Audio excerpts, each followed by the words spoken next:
Now, when it comes down to creating, there are some known methods, okay?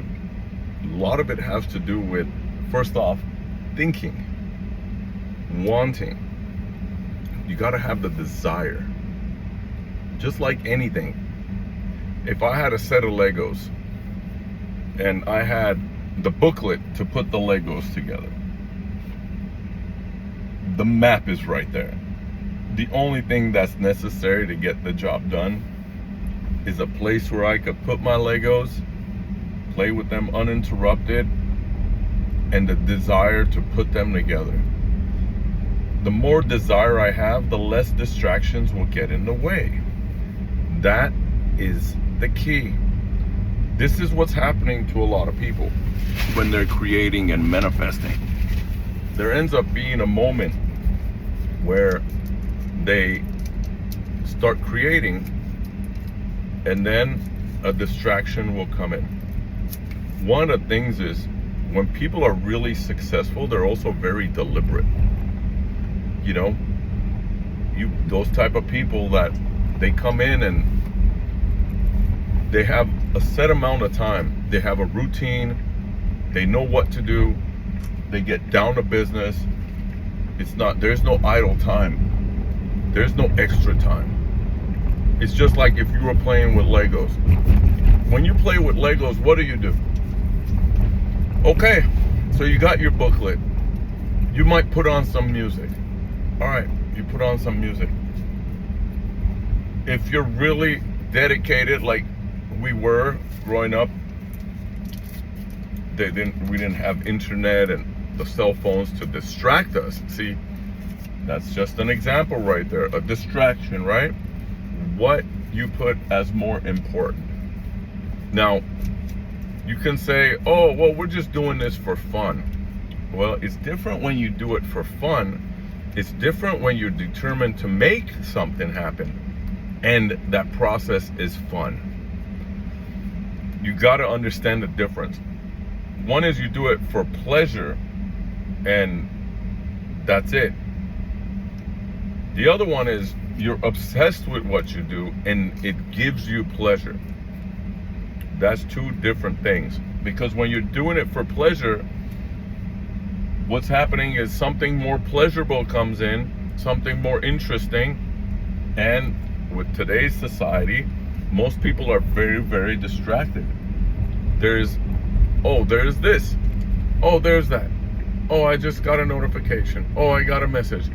Oh, this guy just had a video come out. Oh, let me go back to my song. Oh, let me go back to my video. Oh, you know what? I'd rather do this right now. Oh, let me get some food. So there's always going to be something that comes up. Now, the real issue is, what do you do when things come up? When people are very deliberate, determined, they have what we call a one-track mind. They only think about one thing. Anything that's a distraction is not a real distraction to them. Let's just use an example. If I give you that Lego set and said, look, I'm going to give you $100 million if you can finish this. However, as soon as you finish this, you will get the $100 million. We've seen this in many, many type of things. They will say, we'll give you a large prize if you can complete this task. Then what will happen is they will also have other people compete for that task. And everybody wants to get that large prize. However, the first one to finish gets the prize. Okay, what does that mean? The person who has the mind that is focused and is not distracted has the best chance of winning. Because even if you have all the skills of making it work, one hesitation, that split second, could be enough for you to lose. If you look at any type of sports, all those people they have to be super focused. Any type of distraction, like when you're looking at the Olympics, bro, you look back, you forget what you're doing for a minute. You're swimming, you look at someone in the audience, forget what you're doing, boom, consider yourself, you lost the lead. Because those guys are competing for split seconds, nanoseconds even. It's literally that close. And they measure it that tight. Now, when you're looking at it like that, the reason I'm bringing that up is the fact that you need to be focused like a champion on your goal. Now, what's happening is people have got everything mixed up.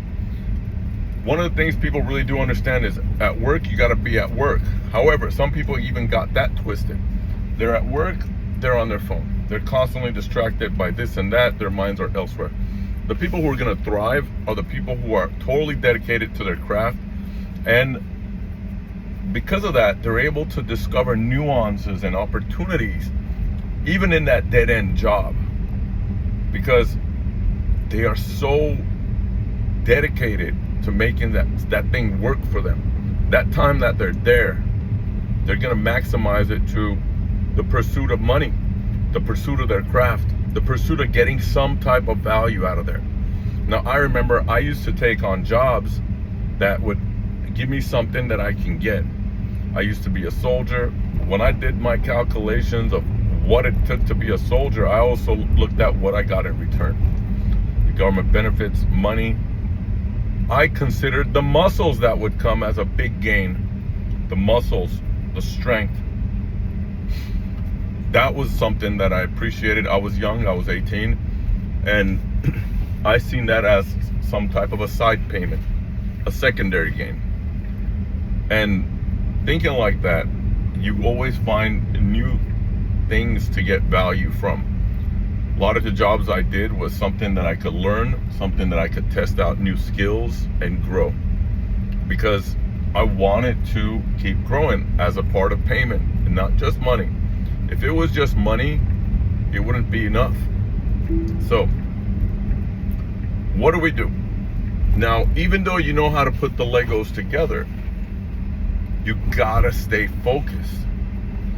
Now, if you stay focused and enjoy the process of putting them together, you're not even gonna want to go to the bathroom. I mean, if you ever played video games, you know what that's like. Or some people who are gamblers, or anything that you particularly enjoy, you don't want to stop. You want to keep going and going and going and going and going, even though you gotta go to the restroom, but you just keep going and going and going, and half hour later you still gotta go to the restroom, but you just keep going and going and going, and then eventually you can't take it anymore. Guess what happens? Sorry about that. The discomfort of being in that state is harder than staying in that state. So at some point, the discomfort becomes more than the pleasure that you get from what it is that you're doing. So when the discomfort becomes more than the pleasure from doing what you're doing, that ends up being a problem. And you might still say, well, I'm still enjoying myself, but then what happens is this: a time comes where the discomfort is so much, you stop enjoying yourself. You stop enjoying what you're doing, and all you can think about is the discomfort.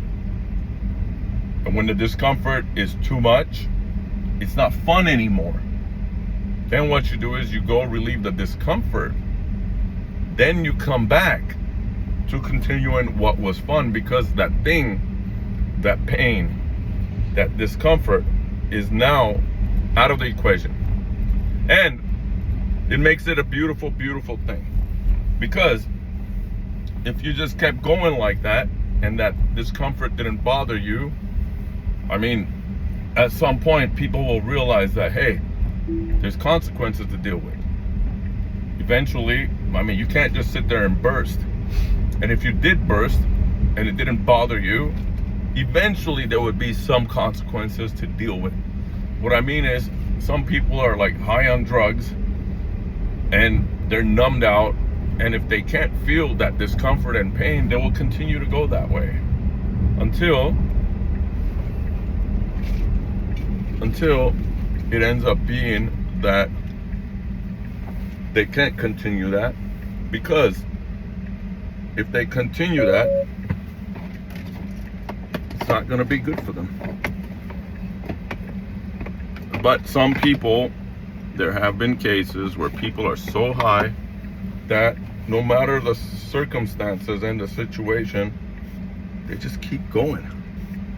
They just keep going and going and going and going. Look, I know this is unprofessional, right? But I'm just testing this stuff out. So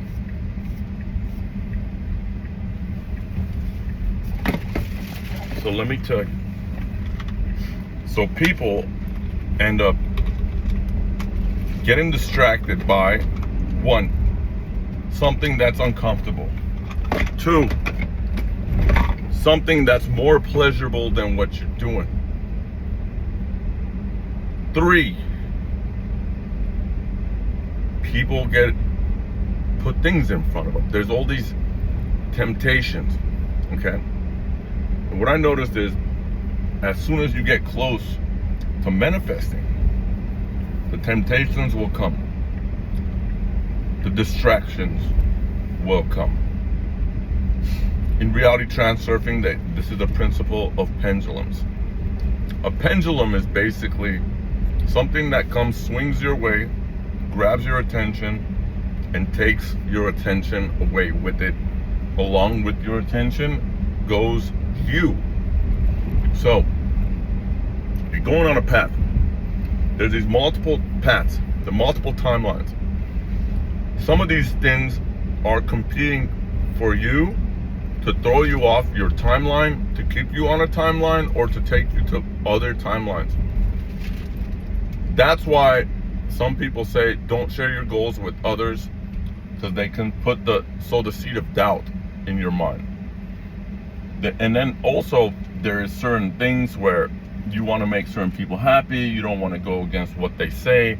So that's why a lot of times people won't tell someone something, because if they do, they know that thing can be misconstrued as something else. And someone will give bad advice, and if you don't listen to their advice, they get upset. I've heard people say, well, if you ask me for advice and you're not going to follow it, then don't ask me for advice. Which in some cases is true, depending on what the advice is. If it is expert advice, that's one thing. But some people just want to get an idea of what's possible, what's out there, and what they can expect to deal with. And that's what's happening in most cases. However, there's a lot of things that are wrong in our society.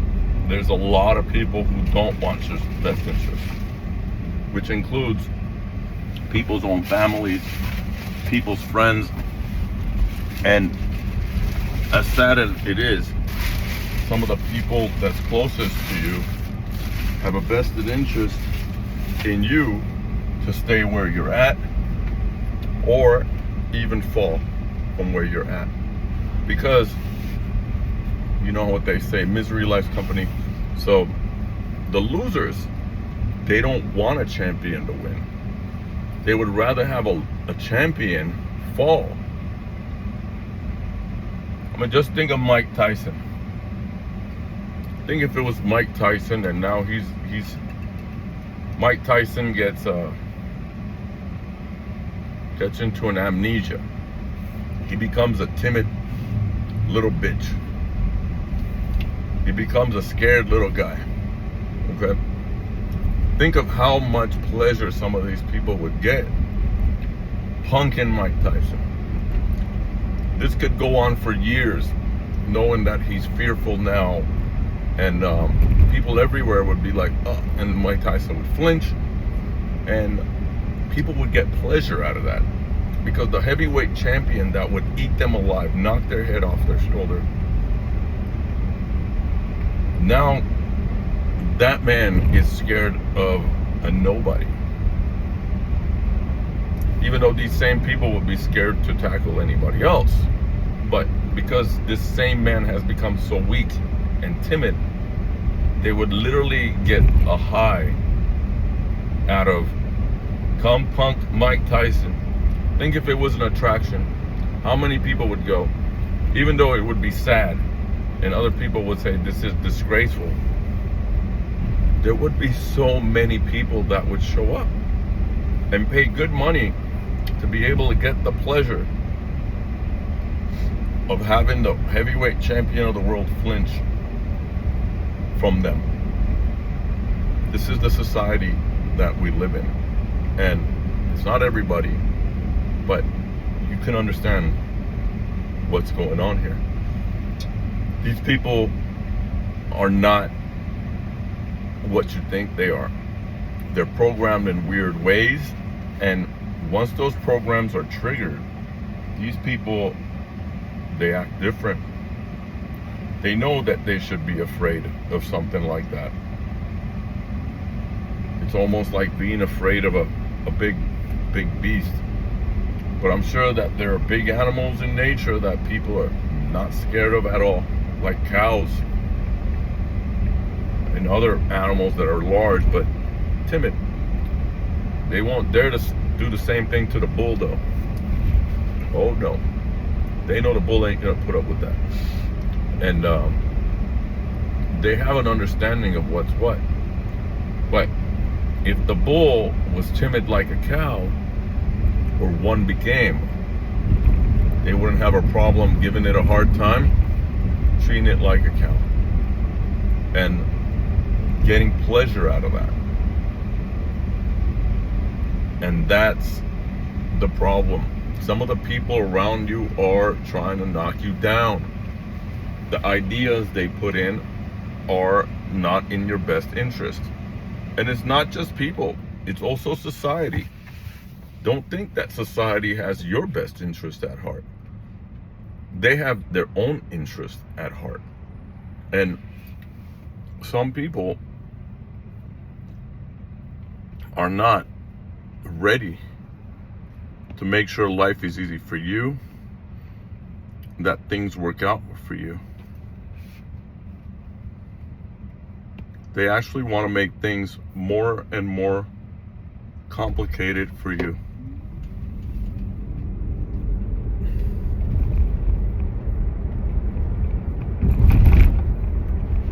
I understand the situation. I understand that it's sad. However, what's the alternative?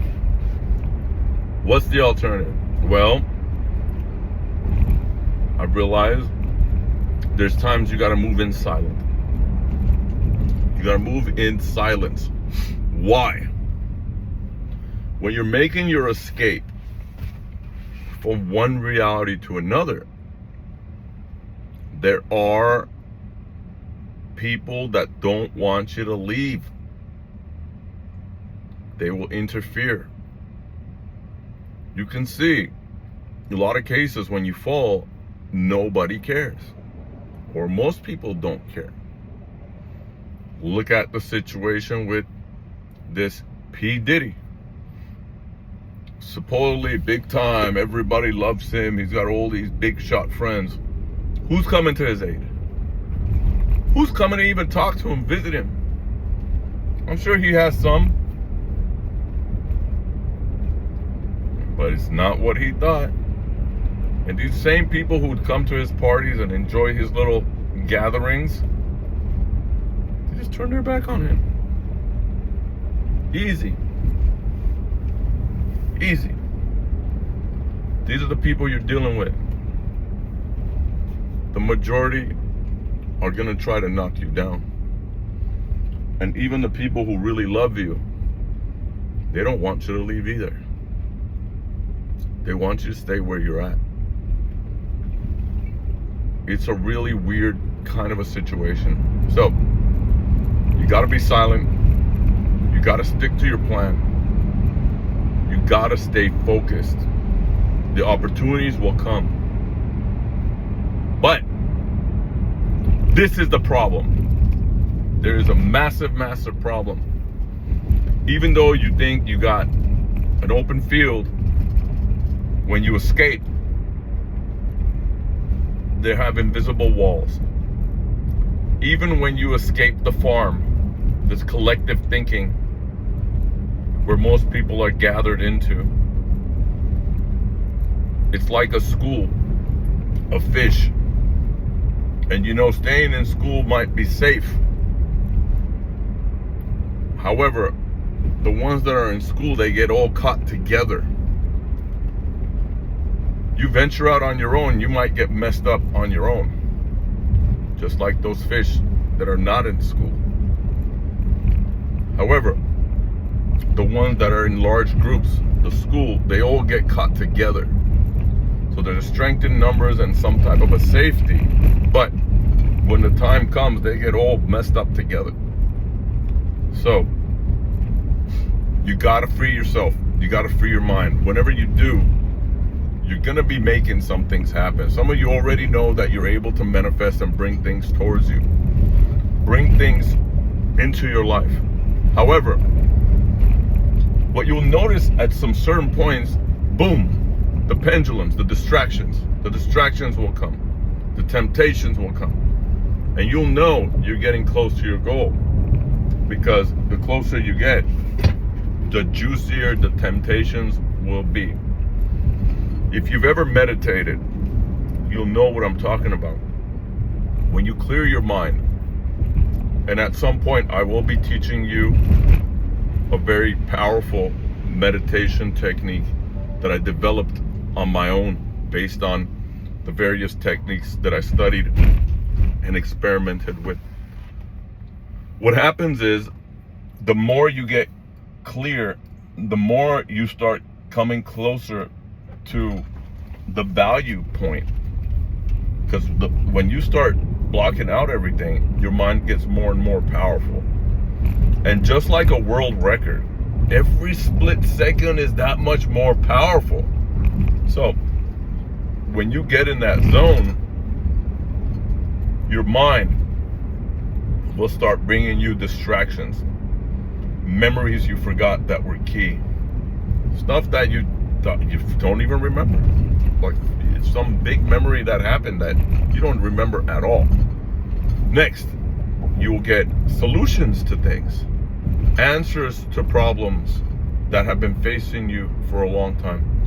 You'll get the inspiration, motivation to take action on something that you've been lagging on. Even in the meditation, you'll want to get up and go do something. You feel inspired, you're ready to go. But just like a world record, the deeper you go, the more powerful what you receive is. However, eventually something juicy enough will come out and it will grab your attention and it will take it and it will take you with it. So it's like the temptations of Christ. When Christ fasted for 40 days, and if you've ever done some fasting for a substantial period of time, you know how amazing you can feel. You know, there was a time where I didn't know what fasting was. It was just an idea in the books. It was a theory. It was just not eating, and associated with great discomfort, uneasiness, and things like that.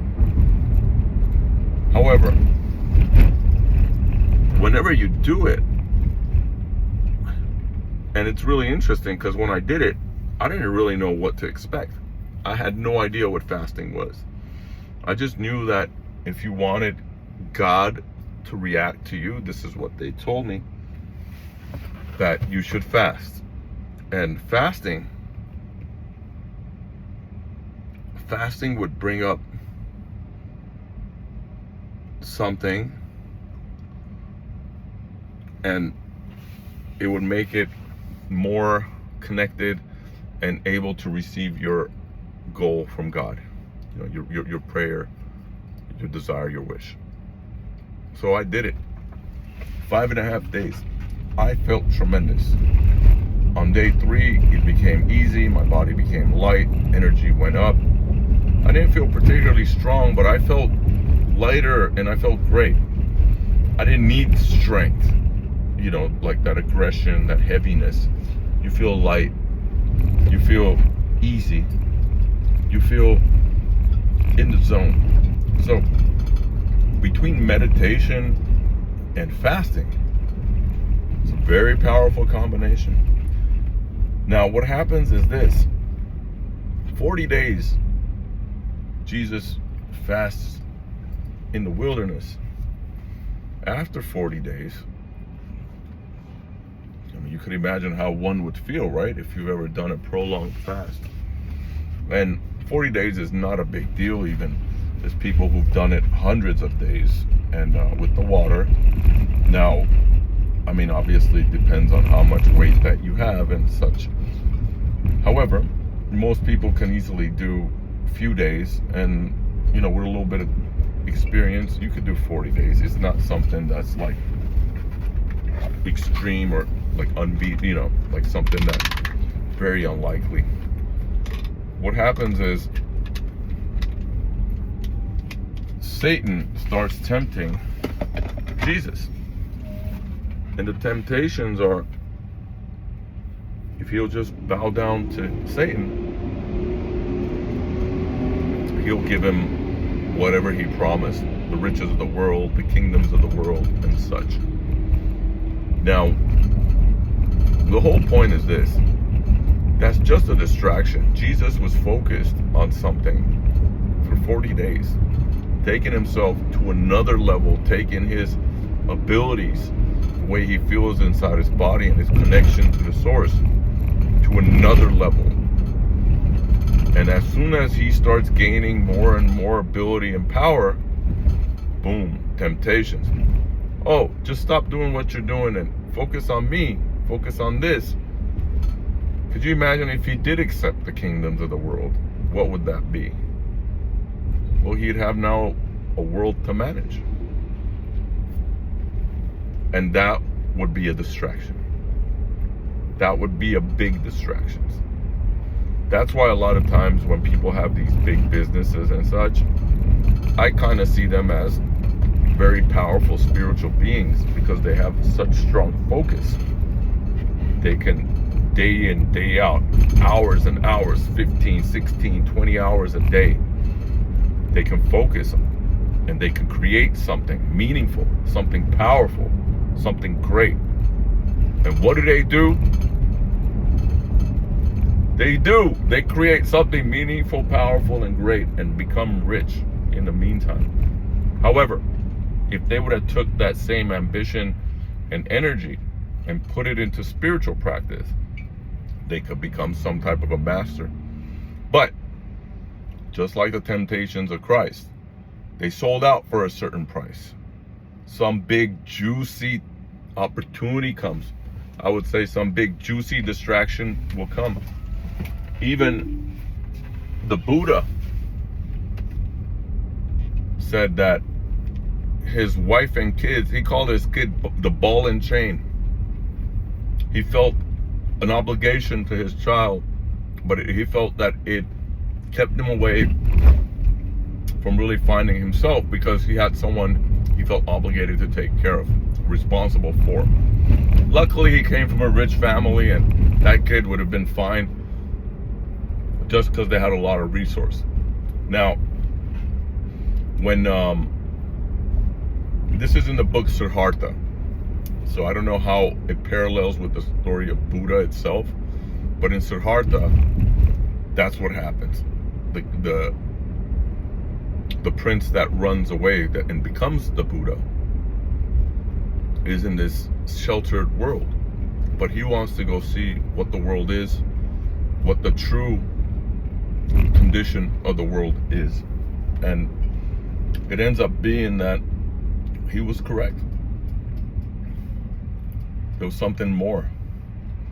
And I remember hearing when the Buddha wanted to tell everybody about his discovery, it was like telling people about color, but the whole world is black and white. No one's seen color.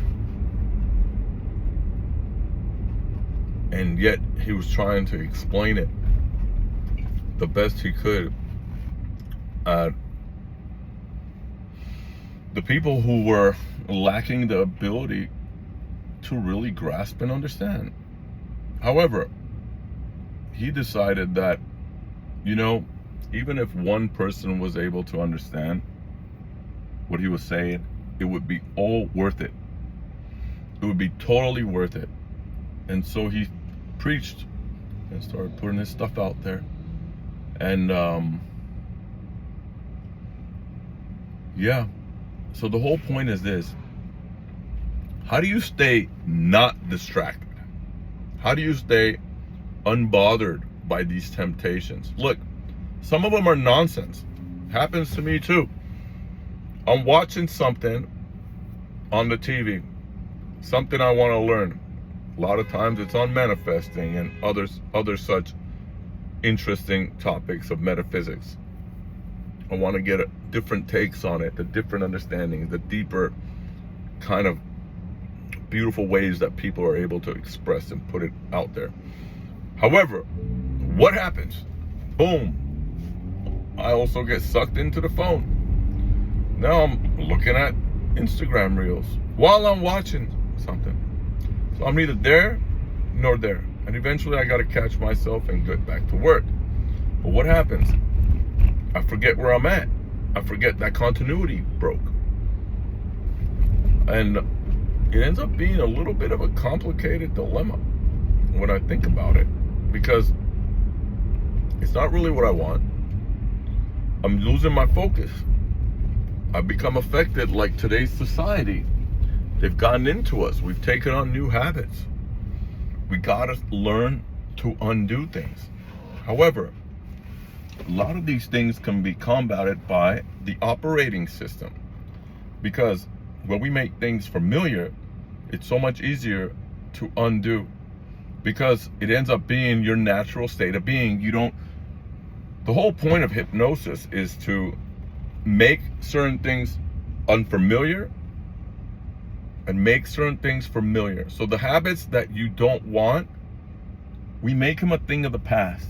Just like some old way that you used to be.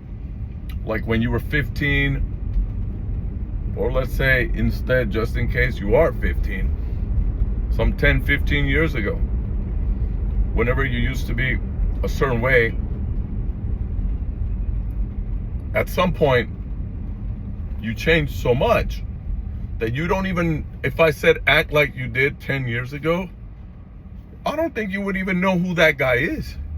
I mean, you're deeply connected, and no one knows him better than you. But you can't even remember. You can't even act it.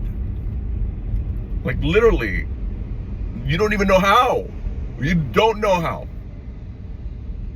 And if you could, I would be actually very, very impressed. Either you haven't changed, or you have an immense kind of memory. A lot of people are different. They've changed tremendously to the point where it's unrecognizable who they were to themselves. They remember who they were, but they don't remember that well. It's very strange. I know. There used to be certain sayings we used to say, certain habits we used to have. And now, just not interested. Just don't even know what they were. If we could have just seen some type of a highlight reel of 10 years ago, you'd be like, oh yeah, I used to love that. Oh yeah, I used to do that. Oh yeah, I didn't think I could get by without that t-shirt. Oh yeah, I remember this, I remember that. And then you'll be like, wow. And some of it you might even be like, wow, I see the pictures, I see the video, I don't even remember this. Did this even really happen? Did I even do this? It's shocking, because our concept of who we are and how much we've changed can be drastically different from where we were. And because of that, it ends up being a tremendous gift to see that you can actually forget who you were. And sometimes, a lot of times, it will happen in an instant all of a sudden you'll just lose interest in something. All of a sudden you'll start doing something different. All of a sudden you'll start doing something new. Whether you've seen it, came up with it yourself, picked it up from somewhere, a lot of times things will go viral. Like the kids of these days, the young people, they have their own language, dead ass. And I only say that to say that it actually, dead ass means something. It means for real. It means truthfully. So each generation, they have their new things, and eventually you find out what something like dead ass is, and it ends up being part of the vocabulary so that you can decipher what's going on around you. Because if you don't stay fit with the evolution of things, you get left behind. And that will put you in a different generation. And basically, people will be speaking a different language around you, and you will not be aware of it. Totally unaware. And it's very interesting, but I do feel that it is crucially important to keep up with what's going on around us, because there's so many things that are changing.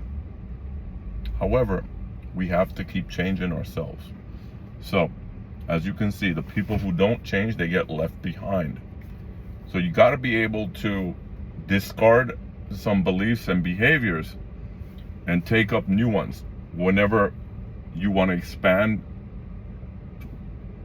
you have to be able to adjust, adapt, and change. The people who adapt quickest, they're the most agile.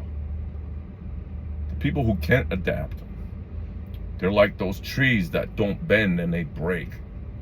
When the strong winds come, the tree that bends is the one that makes it. When the strong wind comes, the tree that does not bend is the one to break. And some people, that's the way they live their life. That's the way they're gonna be. However, some people are very agile and they learn to survive. They're survivors. And they look at the situation, no matter how harsh, how bleak, they find a way. Now, number one thing, let's not get it twisted. Focus on your health, because that stability is the key to creating something of value in your life and manifesting. You gotta be able to stay stable. How many times have people not been stable and destroyed things that they've been working on for years? How many times? People have been working on something for years, and then because they were high, drunk, or not feeling well of some type, or in some weird kind of attitude, they did something inappropriate and damaged relationships that had been built over years, and all that goodwill just leaks out. Also, some people, they don't have the ability to apologize and make up for situations gone wrong. Now, some people would rather not make up for things, because the person that hurt them, they created something that they don't want to continue to participate in, because that person is low quality, low value, and they're not coming with the right attitude. So those people get expelled out, because if you continue with them, you're going to have more and more of that same kind of thing going on in your life. And that's not necessarily what you want. What you want is stability. You want people who are not going to destabilize you. You want people who are going to be able to put you back into balance should you fall out of balance. That's why you need a team. You know, different people at different level to make sure that your needs are met, that you don't fall out of balance. The problem is a lot of people here are opportunists, dishonest. They're not good people. I'm sorry. There's a lot of that in our society, especially in the United States, especially in Los Angeles. There's also amazing people out there, The problem is, can you reach them? The problem is, can you get into those circles? And a lot of people have become isolated because they can't find normal people to commune with, make friends with, and it's become extremely difficult, especially in the dating and relationship level for most people in Los Angeles. I see more people being single than not being single, having a girlfriend, and less people being married. That's just the norm here. There's people have drifted away from each other, and a lot of people, they don't have any good friends. A lot of people have become very, very selfish, and I think that the direction things are moving is not a healthy one. Regardless, it's time to make a stand. You got to take control of your life, and the way you do that is focus on your health. Get your stability, get your focus right. Don't let nobody and nothing distract you from your goals. Now, hypnosis is what can help you solidify making your goals what's fun for you. Making your goals something that you desire. If you get on my site, you will see Danny's testimony. Danny couldn't get things started. Now, Danny can't stop. Danny is addicted to his work. He's addicted to making his life better and better. Danny used to have a substance abuse problem. He'd want to skate. Now, Danny has a strict routine to make sure he goes to the gym, he eats right, he takes supplements for his health to improve all the time. He is obsessed with getting the most out of himself so he can feel great, so he can do more in his everyday life, so he can reach his goals faster. He's obsessed with his goals. He's obsessed with his life. Totally different man. Short period of time, totally different man. That's what hypnosis can do for you. Hypnosis can help you solidify and make things enjoyable. Solidify your goals in your mind and make that process fun. One session, Danny's life is forever changed. Get on my website, masterhealer.info. You'll see his testimony. Very, very profound. Talk to you soon.